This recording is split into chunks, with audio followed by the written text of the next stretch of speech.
គ្រប់ជ្រាបសួរបងប្អូនជាទីស្រឡាញ់ថ្ងៃនេះខ្ញុំមានវីដេអូមួយទាក់ទងនឹងការធ្វើដំណើររបស់ខ្ញុំមកកាន់សួនសត្វ Safari ឬក៏ភ្នំពេញ Safari មានសត្វជាច្រើនប្រភេទហើយសត្វទាំងអស់ហ្នឹងមានសមត្ថភាពដែលយើងនឹកស្មានមិនដល់តាមធម្មតាយើងគិតថាវាជាប្រភេទសត្វតូចតាចយើងមានការគិតនិងការពិចារណាមិនដល់នឹងបញ្ញារបស់មនុស្សទេប៉ុន្តែពួកអស់នេះគឺវាមានភាពឆ្លៀសវៃខ្លាំងក្លាមែនទែនខ្ញុំមិនមែនចេះតែនិយាយបញ្ចូលឬក៏ការ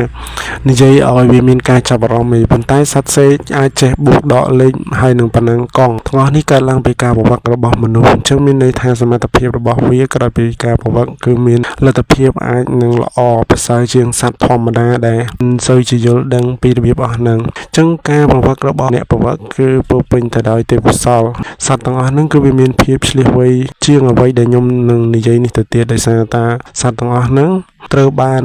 គេបង្វឹកនិងគេចិញ្ចឹមបីបាច់យ៉ាងល្អហើយយកចិត្តទុកដាក់បំផុតនៅច្រកចូលដំបូងយើងនឹងបានឃើញអាងទឹកសម្រាប់ចិញ្ចឹមត្រីយើងក៏អាចថតរូបជាមួយសត្វសេកទាំងអស់នឹងបានដែរដោយនៅគៀននឹងមានអ្នកប្រវឹកម្នាក់សម្រាប់ឲ្យយើងនឹងពាក់ស្រោមដៃដើម្បីឲ្យពួកប្រភេទមានត្រីមានសេកមានអីតោងនៅលើដៃរបស់យើងឬក៏ថតរូបជាអនុស្សាវរីយ៍អញ្ចឹងវាអត់មានគ្រោះថ្នាក់សូមបងប្អូនទាំងអស់កុំបារម្ភអំពីសុវត្ថិភាពអីដោយសារតែអ្នកប្រវត្តិគេមានការធានាมันមានបញ្ហាអ្វីទាំងអស់ដោយសារតែមានបទពិសោធន៍ជាច្រើនដងទៅហើយគឺអ្នកដែលភ្ញៀវទេសចរស្របផ្លេចដែលទៅឆ្លងកាត់ទីហ្នឹងគឺមានគ្រោះថ្នាក់អ្វីទេដែលនៅពេលដែលថតរូបជាមួយនឹងសត្វដូចជាសត្វខ្លាជាដើមសត្វខ្លាក៏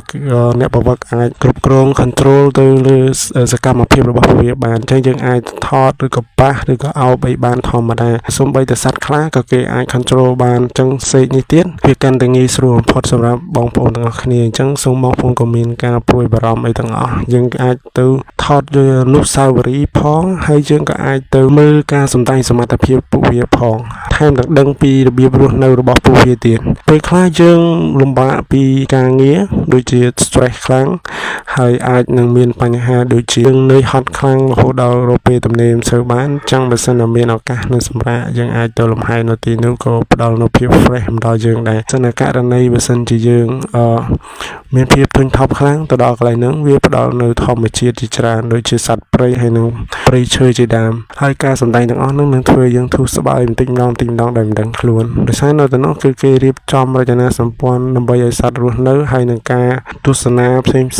ជាពិសេសគឺកន្លែងទស្សនានឹងម្ដងគឺធ្វើឲ្យយើងនឹងមានក្តីរីករាយសោមនស្សយ៉ាងខ្លាំងព្រោះវាប្រៀបដូចជាយើងនឹងនៅក្នុងឋានសួគ៌ជាងនិយាយចឹងទៅ